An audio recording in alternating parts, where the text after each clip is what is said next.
Hi guys, welcome back to my YouTube channel the SCP study. हम पढ़ रहे थे राजस्थान में लोक देवियों के बारे में। तो आज हमारा राजस्थान के लोक देवियों वाला टॉपिक कंप्लीट हो जाएगा। उसके बाद हम शुरू करेंगे राजस्थान के लोक गीतों के बारे में। चलिए आज हम पढ़ते हैं राजस्थान की लोक देवियों के बारे में। कुछ लास्ट की 4-5 लोक देवियां छोटी छोटी सी, उनके बारे में थोड़ा थोड़ा वर्णन रहता है, वो हम कर लेते हैं। उसके बाद कल से हम पढ़ेंगे राजस्थान के लोक गीतों के बारे में। चलिए शुरू करते हैं।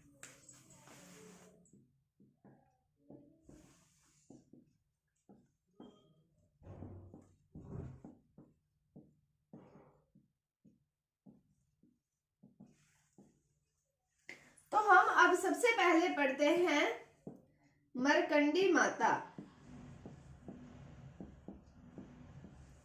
मरकंडी माता के बारे में हमें इनके बारे में लगभग सिर्फ यही पढ़ना है कि इनका मंदिर कहाँ पर बना हुआ है या फिर ये किनकी कुल देवी हैं।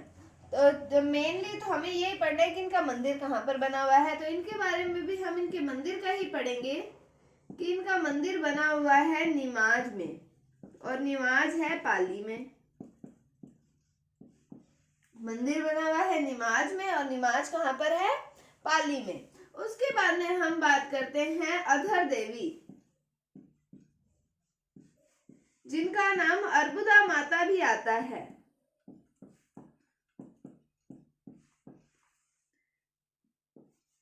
तो इनके मंदिर की बात करें तो ऐसे ही अर्बुदा और ऐसे ही आबू, यानी कि माउंट आबू में इनका मंदिर बना हुआ है।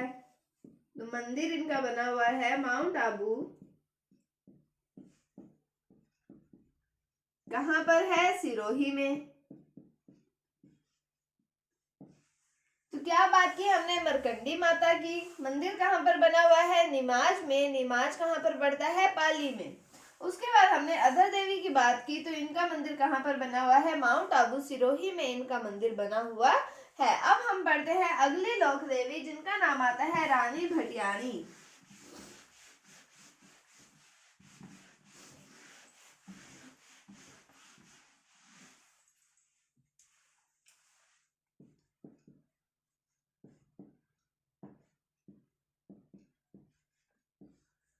तो रानी भटियाणी की बात करें तो हमें इनका भी सिर्फ मंदिर ही पढ़ना है। तो इनका मंदिर बना हुआ है बाड़मेर का एक क्षेत्र आता है जसोल, वहां पर इनका मंदिर बना हुआ है। तो इनका मंदिर कहां पर है? जसोल बाड़मेर में।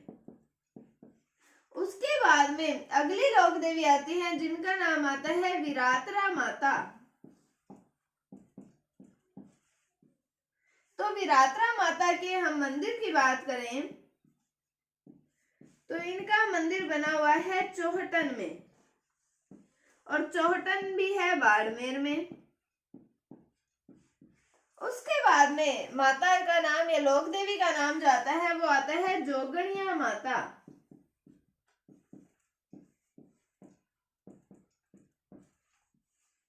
तो जोगणिया माता का मंदिर बना हुआ है भीलवाड़ा में।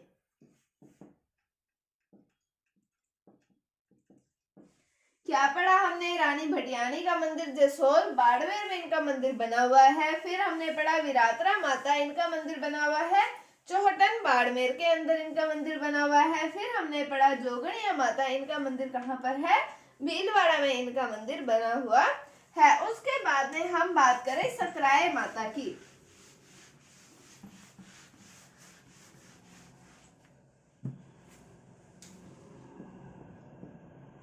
किनकी बात करते हैं हम? सकराय माता की।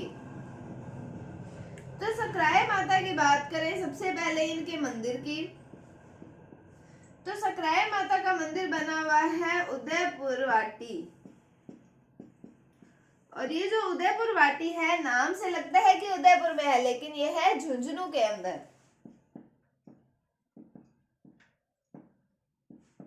कहां पर है उदयपुर वाटी? झुंझुनू। और यहाँ पर किनका मंदिर बना हुआ है? सकराय माता का मंदिर बना हुआ है। फिर हम बात करें सकराय माता की, ये खंडेल वालों की कुल देवी हैं। किनकी कुल देवी है? खंडेल वालों की कुल देवी।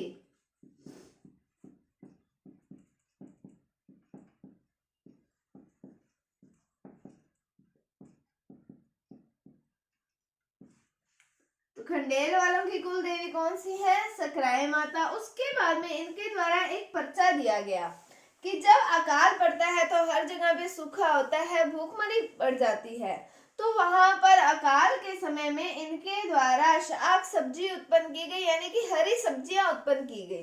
किनके द्वारा? सकराय माता के द्वारा। तो ये इनके द्वारा एक पर्चा दिया गया अपनी शक्ति का। तो अकाल के समय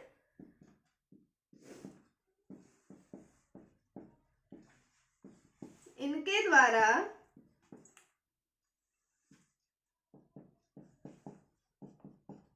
शाक सब्जी उत्पन्न की गई।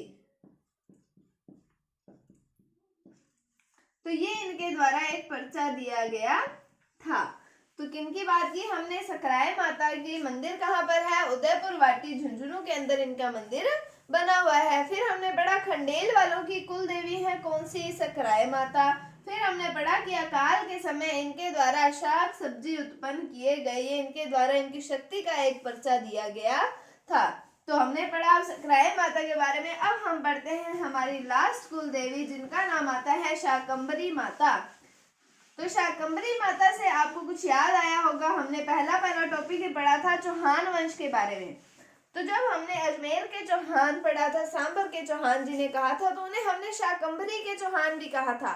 तो चौहानों की कुल देवी आएंगी शाकंभरी माता।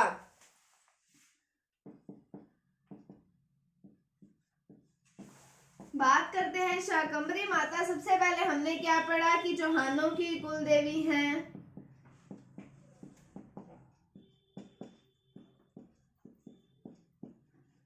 चौहानों की कुल देवी कौन सी माता आती है? शाकंभरी माता आती है। फिर इनके मंदिर की बात करें हम, तो इनका मंदिर आता है सांभर क्षेत्र में। कहाँ पर आता है इनका मंदिर? इनका मंदिर आता है सांभर के क्षेत्र में। चौहानों की कुल देवी है कौन सी? शाकंभरी माता। तो आज हमने पढ़ा किनके बारे में? मरकंडी माता के बारे में, अर्बुदा माता या अधर माता जिनको बोला जाता है उनके बारे में पढ़ा, सकराय माता के बारे में पढ़ा, हमने शाकंभरी माता के बारे में पढ़ा, जोगड़िया माता के बारे में पढ़ा। उम्मीद है आपको ये समझ आया होगा। आपने लोक देवताओं, लोक देवियों वाला टॉपिक कंप्लीट हो गया है। उसके अंदर हमें सबसे पहले क्या पढ़ना है? इनके मंदिरों के बारे में, थोड़ी थोड़ी इनकी बायोग्राफी पढ़नी है, जिन जिनकी इंपॉर्टेंट है। इनके मंदिरों के बारे में हमें पता होना चाहिए। हमें पता होना चाहिए किन किन की कुल देवियां कौन सी है, कौन से राजवंश की कुल देवी कौन सी है। और आराध्य देवी में भी कुल देवी और आराध्य देवी, इनमें कंपैरिजन भी हमें पता होना चाहिए कि कुल देवी कौन सी है किसी वंश की, और आराध्य देवी अगर आती है तो वो आराध्य देवी कौन सी है। तो जैसे चौहानों की कुल देवी, इसको हम वैसे भी याद रख सकते हैं, शाकंभरी के चौहान भी हमने पढ़े हैं, तो शाकंभरी माता से चौहानों की कुल देवी, ये आराम से हम याद रख सकते हैं। तो इस तरीके से आप एक दूसरे से कनेक्ट करके पढ़िए इन चीजों को, आपको सारा कुछ समझ आ जाएगा। तो अगला टॉपिक हम जो शुरू करेंगे वो शुरू करेंगे लोकगीत के बारे में। तो मैं आपको अभी लोकगीत के बारे में थोड़ी बहुत जानकारी दे देती हूँ कि क्या होते हैं लोकगीत, और हम मेनली किन किन लोकगीतों के बारे में पढ़ेंगे।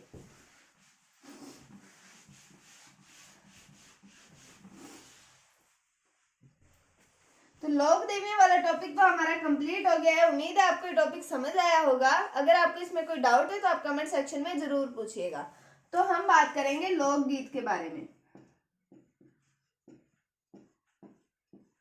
तो आपने कभी कोई फंक्शन अटेंड किया हो, या फिर कोई शादी होती है, कुछ भी होता है, जन्म होता है किसी बच्चे का, तो वहां पर अगर हम जाएं तो वहां पर बड़े बुजुर्गों के द्वारा कुछ अलग अलग तरीके के गीत गाए जाते हैं। हालांकि हमारी समझ से थोड़े परे होते हैं, लेकिन उनके द्वारा कुछ गीत गाए जाते हैं, वो होते हैं लोकगीत। ये हमारे सदियों से चलते आ रहे हैं, एक तरीके से हमारी परंपराओं के अंदर ही होते हैं। तो ये है लोकगीत। तो लोकगीतों के अंदर हम पढ़ेंगे किन किन लोकगीतों के बारे में? हम पढ़ेंगे केसरिया बालम।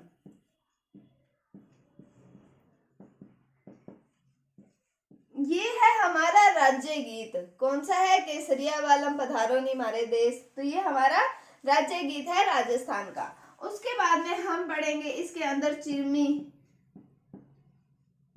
मोरिया, कागा, लावणी और हम पढ़ेंगे जीरा। जीरा खाने वाला जीरा नहीं है, ये एक लोकगीत का ही नाम है, जीरा। उसके बाद में हम पढ़ेंगे घूमर। घूमर एक नृत्य भी आता है, लेकिन एक लोकगीत के अंदर भी इसका नाम आता है। उसके बाद हम पढ़ेंगे बिछुड़ो और सुवटिया, और हम पढ़ेंगे जलो, कामण। हम इन सब आदि लोकगीतों के बारे में पढ़ेंगे, और भी हमारे कई लोकगीत आएंगे, उनके बारे में भी हम पढ़ेंगे। तो ये थे हमारे लोकगीतों के बारे में। मैंने आपको ऊपर से थोड़ी जानकारी दी है कि कल जब हम इस टॉपिक को शुरू करें तो आपको थोड़ा जाना पहचाना सा लगे। तो ये नाम आप थोड़े से एक बार रिवाइज कर लीजिएगा। आप क्लास जब भी मेरी अटेंड करते हैं, सुबह 9 बजे राइट मेरी क्लास आती है, आप उससे पहले 5-10 मिनट जो पिछली क्लास में पढ़ाया हुआ है उसको रिवाइज कर लीजिएगा। उम्मीद है आपको आज का टॉपिक समझ आया होगा।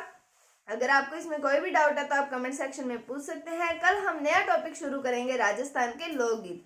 अगर आपको वीडियो थोड़ी सी भी अच्छी लगी है तो इसे लाइक कीजिए, शेयर कीजिए, चैनल पर नए हैं तो इसे सब्सक्राइब जरूर कीजिए। Thank you, thanks for watching, bye bye.